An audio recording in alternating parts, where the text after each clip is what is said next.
Hello दोस्तों, मेरा नाम है एके और आपका मेरे चैनल में स्वागत है। आज मैं एक्सप्लेन करने वाला हूँ एक ऐसी आदमी की कहानी जिसे अपनी वाइफ के मर्डर केस में जेल हो जाती है और सजा के लिए उसे एक ऐसे जेल में भेजा जाता है जहाँ से आज तक कोई कैदी भाग नहीं सका।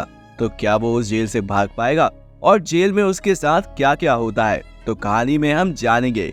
और ये मूवी हॉलीवुड की सबसे अच्छी फिल्मों में से एक है। इसकी IMDb रेटिंग 9.5 है। तो दोस्तों, आपसे रिक्वेस्ट है कि वीडियो को पूरा देखिए क्योंकि इस मूवी का क्लाइमैक्स आपके होश उड़ा देगा। तो चलिए कहानी की तरफ बढ़ते हैं। कहानी की शुरुआत में हमें एंडी डिफरेंस नाम के आदमी को दिखाया जाता है जिस पर अदालत पे केस चल रहा है कि उसने अपनी वाइफ और उसके बॉयफ्रेंड का खून किया है। पर एंडी इस जुर्म से इनकार करता है और वो कहता है, हाँ, मैंने सोचा था मैं अपनी वाइफ और उसके बॉयफ्रेंड को मार दूं, पर बाद में मुझे एहसास हुआ ये गलत है, इसलिए मैंने ऐसा नहीं किया। अब अपोजिशन वकील एंडी के खिलाफ बहुत सारे सबूत पेश करता है जिससे एंडी दोषी साबित होता है और वो कोर्ट उसे आजीवन कारावास की सजा सुनाता है।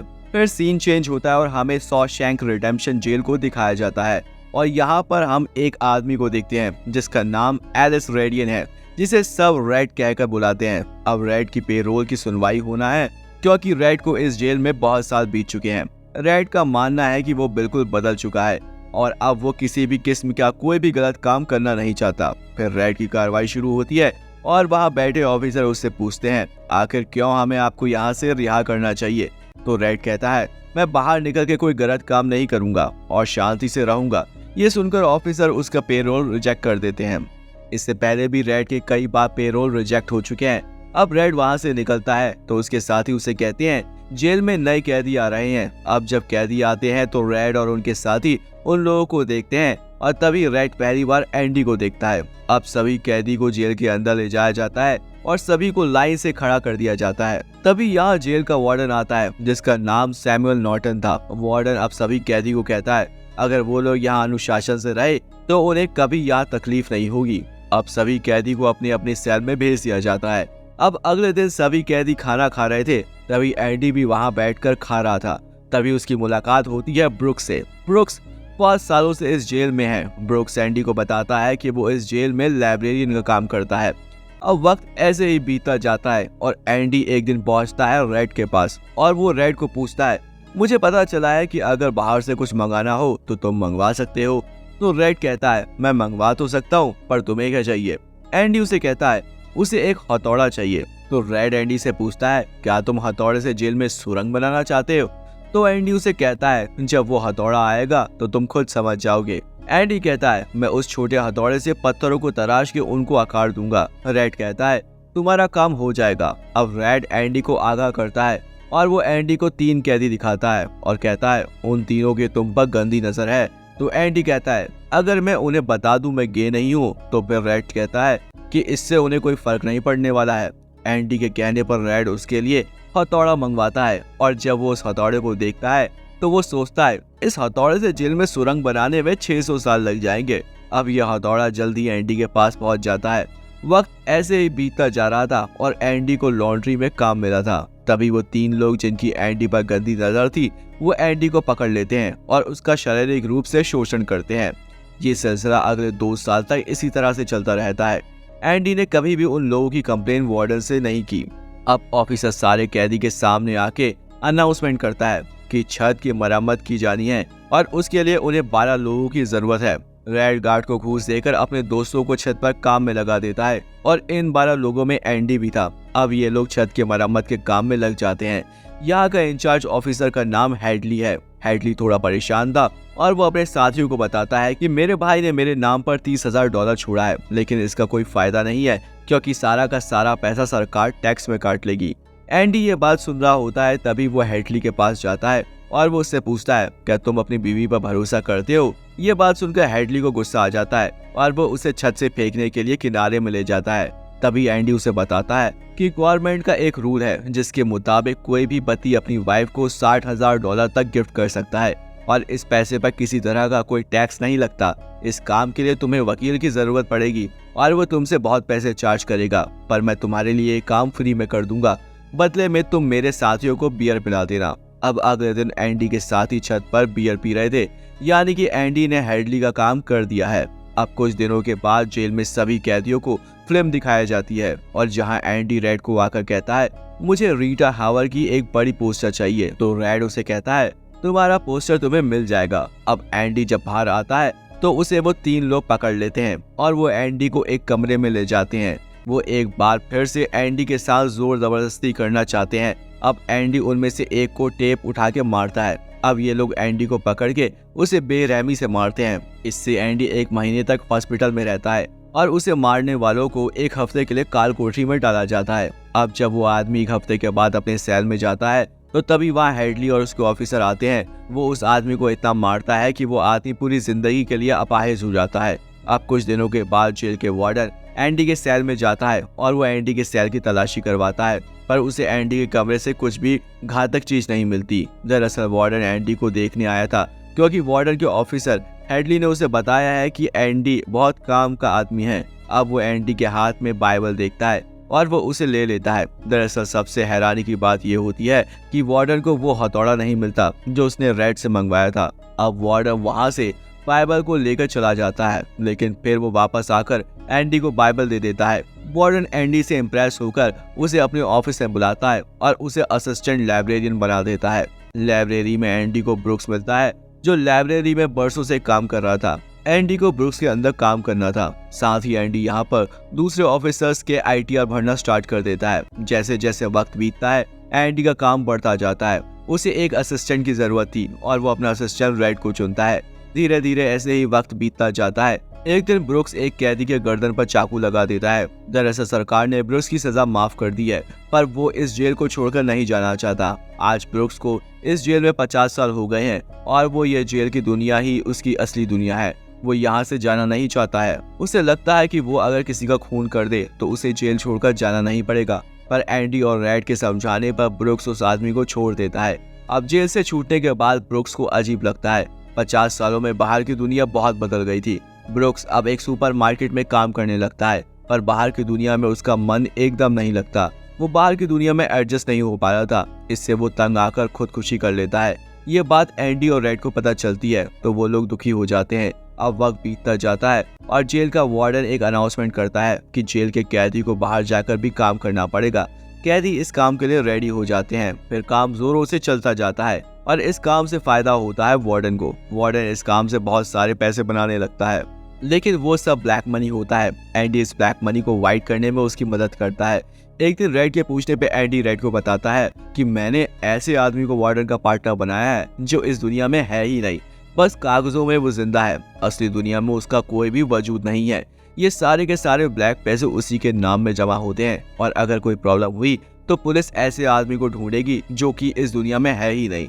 इस बात को सुनकर रेड हंसने लगता है। अब यहाँ जेल में एक नया कैदी आता है जिसका नाम टॉमी था। टॉमी बहुत यंग था और जब टॉमी को पता चलता है कि एंडी सभी की मदद करता है तो वो उसके पास जाता है और वो एंडी को कहता है वो अपने हाई स्कूल की पढ़ाई पूरी करना चाहता है क्योंकि वो आगे जाकर सभी बुरे काम छोड़ सके। अब एंडी टॉमी को बहुत मन से पढ़ाने लगता है और टॉमी भी मन लगाकर पढ़ता है। अब एंडी टॉमी का एग्जाम लेता है, पर टॉमी को एग्जाम के आंसर पता नहीं थे, इसलिए वो चिल्ला के उस आंसर शीट को डस्टबिन में फेंक के चला जाता है। अब एक दिन टॉमी रेड के पास जाकर रेड से कहता है एंडी इतना इंटेलिजेंट है तो वो इस जेल में क्या कर रहा है। रेड उससे बताता है कि एंडी ने अपनी पत्नी और उसके बॉयफ्रेंड का खून किया है, इसलिए वो आज यहाँ है। रेड उसे ये भी बताता है कि एंडी एक बैंक का मैनेजर था। ये सुनकर टॉमी एकदम शांत हो जाता है। अब अगले दिन टॉमी रेड और एंडी को बुलाकर उन्हें बताता है कि वो एक बार एक जेल में गया था जहाँ पर उसे एक कैदी मिला था। उस कैदी ने बताया था कि उसने एक बार एक घर में चोरी करने गया था और उस घर का ओनर जाग गया था और उसने ओनर और उसके पत्नी को गोली मार दी थी। बाद में उस कैदी को पता चलता है कि वो दोनों पति पत्नी नहीं थे, बल्कि वो दोनों लवर थे। वो औरत एक बहुत बड़े बैंकर की पत्नी थी और उस बैंकर को उसके पति के मर्डर केस के इल्जाम में गिरफ्तार कर लिया गया था। यहाँ हमें पता चलता है कि एंडी बेगुनाह है। ये सब जानने के बाद एंडी वार्डन के पास जाता है, पर वार्डन जानबूझकर उसकी बातों पर विश्वास नहीं करता क्योंकि एंडी वही इंसान है जो उसके ब्लैक मनी को व्हाइट में बदलता है। एंडी वार्डन के सारे राज जानता था। एंडी उसे बोलता है कि मैं तुम्हारा ब्लैक मनी के बारे में किसी को भी नहीं बताऊंगा। इस बात से वार्डन को गुस्सा आ जाता है और वो एंडी को एक छोटे से काल कोठरी में बंद कर देता है और साथ ही टॉमी, जिसकी गवाही से एंडी बाहर निकल सकता था, वार्डन उसे गोली से मरवा देता है। इसके बाद वो एंडी के पास जाता है और वो उससे कहता है टॉमी ने भागने की कोशिश की थी, इसलिए उसे गन से शूट कर दिया गया। एंडी जानता था कि वार्डन झूठ बोल रहा है। अब एंडी वार्डन को गुस्से में बोलता है मैं तुम्हारा काम अब नहीं करूंगा। अब वार्डन एंडी को और 1 महीने काल कोठरी में रखने के वो कहता है। अब काल कोठरी में 2 महीने गुजारने के बाद जब एंडी बाहर आता है तब रेड उसके पास आकर बैठता है। अब एंडी रेड को कहता है तुम कभी क्या इस जेल से बाहर निकल पाओगे? तो रेड उसे कहता है जब मैं बहुत बूढ़ा हो जाऊंगा शायद तब। एंडी रेड को कहता है मैं यहाँ से निकल के जुआटिनियो जाऊंगा। ये मैक्सिको में समंदर के किनारे एक बहुत खूबसूरत जगह है। मैं यहाँ पर अपना एक रेस्टोरेंट खोलूंगा और समंदर किनारे अपनी नाव को रिपेयर करूंगा और दोस्तों के साथ गहरे समुद्र में मछली पकड़ने के लिए निकल जाऊंगा। रेड ये सुनकर एंडी को कहता है उम्मीद बहुत खतरनाक चीज होती है, ये इंसान को पागल तक कर देती है। फिर एंडी कहता है तुम सच कह रहे हो और अब मेरे पास बस 2 ही रास्ते हैं, या तो मैं घुट घुट के जीऊं या मर जाऊं। जाने से पहले एंडी रेड से कहता है वादा करो कि तुम जब यहाँ से निकलोगे तो तुम मेरा एक काम करोगे। तो एंडी उसे कहता है हाँ जरूर करूंगा। एंडी फिर उसे कहता है पर्स्टन के पास एक बहुत बड़ा मैदान है और उस मैदान में एक बहुत बड़ा पेड़ है। उस पेड़ के पास एक पत्थर की दीवार है और उस पत्थर की दीवार पर एक काले रंग का पत्थर है, वहीं पर कुछ गड़ा है। वादा करो जब तुम जेल से बाहर निकलोगे तो तुम वहां पर जरूर जाओगे। तो रेड पूछता है उस पत्थर के नीचे क्या है? तो एंडी कहता है जब उसे तुम निकालोगे तो तुम्हें खुद पता चल जाएगा। अब एंडी वार्डन का काम करने जाता है। वो वार्डन को काम करके सारे डॉक्यूमेंट एक तिजोरी में रखता है। अब वार्डन एंडी को उसके कपड़े देता है और कहता है मेरे कपड़े इस्त्री करवा देना और जूतों को पॉलिश कर देना। इसके बाद एंडी वापस अपने सेल में आ जाता है। वहीं रेड आज रात बहुत परेशान था क्योंकि उसे शक था कि आज एंडी अपनी जान भी दे सकता है। सुबह जब सभी सेल के दरवाजे खुलते हैं तो एंडी अपने सेल से बाहर नहीं आता और जब गार्ड उसके सेल के पास जाकर देखते हैं तो वो पूरी तरह से हैरान हो जाते हैं। वही वार्डन को दिखाया जाता है जो अपने जूते पहनने के लिए बॉक्स खोलता है, पर उस बॉक्स में उसके जूते नहीं थे बल्कि एंडी के जूते थे। और तभी सायरन बजता है, यानी कि जेल से कोई कैदी भाग चुका है। वार्डन एंडी के सेल में जाता है और सभी पुलिस वालों को डांटने लगता है और कहता है तुम लोग क्या कर रहे थे? अब यहाँ पर रेड को लाया जाता है। अब वार्डन रेड से पूछता है एंडी कहाँ है? तो रेड उसे बोलता है कि मुझे क्या पता। इस बात से वार्डन को बहुत गुस्सा आता है और वो कहता है क्या वो कोई भूत है जो रातों रात यहाँ से गायब हो गया और पीछे छोड़ गया ये कंकड़ पत्थर और ये तस्वीर। अब वार्डन के हाथ में जो पत्थर था वो रेड की तरफ फेंकता है और एक पत्थर वो उस पोस्टर में भी मारता है। अब पत्थर टकरा के नीचे नहीं गिरता बल्कि पोस्टर के आर पार हो जाता है और जब वार्डन उस पोस्टर को हटाता है तो वो लोग देखते हैं कि एंडी ने दीवार पे बहुत बड़ी सुरंग बनाकर रखी है, जिसे देखकर सभी हैरान हो जाते हैं। अब सभी गार्ड उस तरफ जाते हैं जहाँ से एंडी बाहर निकला था। वहाँ उन्हें एंडी के कपड़े और एक हथौड़ा मिलता है। ये वही हथौड़ा है जिसे एंडी ने 20 सालों में वो सुरंग बनाई है। फिर हमें पिछले रात का सीन दिखाया जाता है जिस रात को एंडी यहाँ से भागा था। उस रात उसने वार्डन की डायरी और सारे पेपर चुरा लिए थे और उसने उस डायरी की जगह पर अपने बाइबल को रख दिया था। अब वार्डन के जाने के बाद एंडी ने उसके कपड़े पहने और उसके ऊपर से अपने कपड़े पहने और उसने वार्डन के जूते पहन के सेल में चला गया। अब एंडी ने वार्डन के कपड़े उतार के अपने कपड़े पहन लिए और वार्डन के कपड़ों को एक प्लास्टिक में भर लिया और वो उस प्लास्टिक को एक रस्सी से अपने पैर में बांध लिया। अब वो उस सुरंग से बाहर निकलता है और वो एक गटर के पाइप को तोड़ता है और उस गटर के पाइप से लेटे हुए वहाँ जेल से बाहर निकल जाता है और वो खुशी से जोरों से चिल्लाने लगता है। अब अगली सुबह एंडी उस बैंक में जाता है जहाँ पर वार्डन का सारा ब्लैक मनी था। उस आदमी के सारे पेपर दिखाता है जो कि इस दुनिया में है ही नहीं। अब एंडी अपना साइन करके बैंक से सारे पैसे निकाल लेता है और ये बहुत ज्यादा पैसे होते हैं। अब एंडी काफी अमीर था। अब एंडी के पास जो वार्डन के खिलाफ सारे सबूत होते हैं वो सभी सबूत वो प्रेस को भेज देता है। प्रेस इस खबर को अखबार में छाप देती है। अब जब वार्डन तिजोरी खोलकर देखता है तब उसमें उसके डॉक्यूमेंट नहीं बल्कि बाइबल होती है और जब वो बाइबल खोलकर देखता है तो उसे एंडी का संदेश मिलता है और वो देखता है कि उस बाइबल में हथौड़े का एक निशान भी था, जिससे वो समझ जाता है कि वो हथौड़ा इसी में था। अब वार्डन का पूरा चिट्ठा खुल चुका है। पुलिस उसे गिरफ्तार करने आ रही थी, तभी वार्डन एक गन से अपने आप को गोली मार देता है।